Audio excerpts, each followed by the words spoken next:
Just hours ago, authorities confirming the recovery of the black box from American Airlines Flight 5342, the doomed jet that collided with the Black Hawk helicopter over the Potomac. As the nation mourns the loss of the 67 souls on board the two aircraft, authorities now focusing on key details of the investigation. I'm joined now by ABC's Stephanie Ramos in Washington. Stephanie, what can you tell us? Juju, a family center has been set up here at Reagan National Airport. We've seen NTSB investigators going back and forth here throughout the day, meeting with families, updating them on their process. Officials say they are now scrutinizing over the military pilot's actions on that Army Black Hawk helicopter in this country's deadliest aviation disaster in almost a quarter century. A nation desperate for answers after an Army Black Hawk helicopter collided with American Airlines Flight 5342, the aircraft's exploding in a fireball before falling into the Potomac River below. Crash, crash, crash. This is alert 3. Crash, crash, crash. This is alert 3. All 64 people on the jet and 3 soldiers in the helicopter were killed. Tonight, we're learning more about the victims from the plane's crew. First Officer Samuel Lilly. 14 of the victims were figure skaters, their families and coaches, flying from the national championships and the National Development Camp in Wichita. Several, part of the Skating Club of Boston. Nancy Kerrigan, an alumna of the program, in tears. I feel for the athletes, the skaters, their families, but anyone that was on that plane, not just the skaters, because it's just such a tragic event. Skater Spencer Lane, only 16 years old. His father speaking to WCVB. The best way I can describe him is just was a force of nature.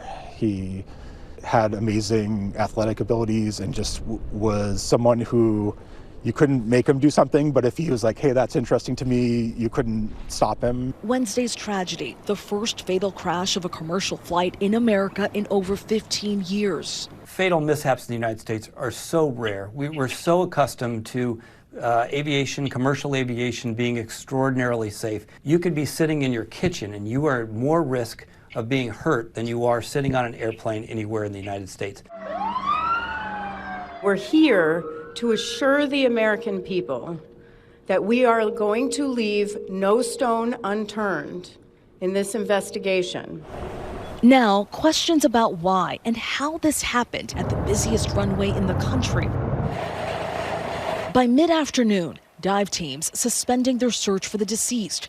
Crews only able to recover about 40 bodies as investigators attempt to keep the fuselage intact. Flight 5342 departed Wichita before 6 p.m. Central Time, bound for Washington, D.C. Just before 9 p.m., it was approaching Reagan National Airport's runway for landing. Just 2,400 feet left to go. Any airport that has an approach over water can be a bit uncomfortable for any pilot because at night, particularly, that water just looks like the sky. And so it's very easy to get vertigo, very easy to get disoriented. The Black Hawk helicopter was on a training mission and was flying near the commercial jet during its descent. Both of these aviators in the Black Hawk were pretty seasoned pilots. They were out there to make sure that they were proficient flying at night around Washington, D.C. Air traffic controllers alerting the Black Hawk to the jet. Air traffic controllers asked the helicopter pilots if they could see or to look out for that regional jet. And the helicopter pilots confirmed they did. We cannot say at this point, and you've heard officials, exactly what happened. Moments later, tragedy struck. An alert was sounded, initiating a large regional response. At 8:58, the first units arrived on the scene. Now, so many trying to piece together how it went so terribly wrong. The military does dangerous things, it does routine things on the regular basis.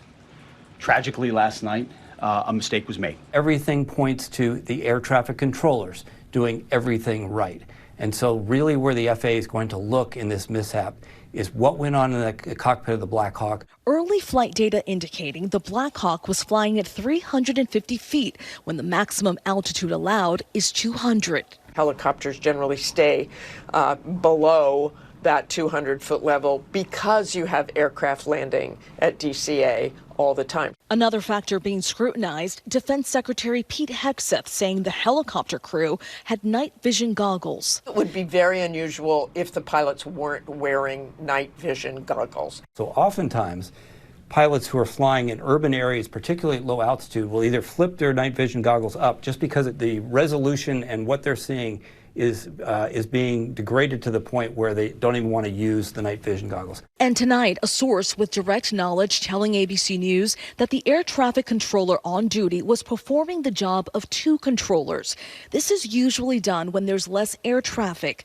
But last night, that change from two controllers to one was made 40 minutes earlier than usual because of lighter traffic. This also revealed in a preliminary FAA report about the crash, according to multiple news outlets. Late today, the NTSB responding. We have not reviewed any specific reports about the controllers at this time, at least from the leadership team. Our investigators are continuing to pull all that information, their personnel records, their files, where they were at, whether they were fatigued.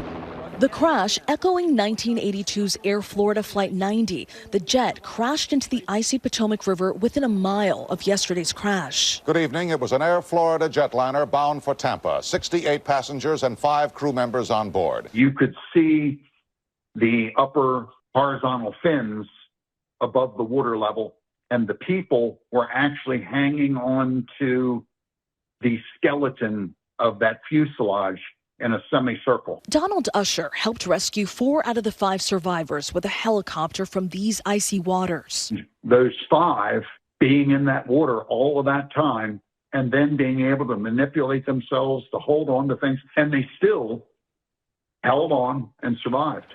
74 people died, and even though it happened 43 years ago, the pain is still present in Usher's mind. It brings me to mind the sadness is the families who went through this in 1982, seeing this happening again and knowing that they were now hurting for the people that were also going to have to go through this horrible event.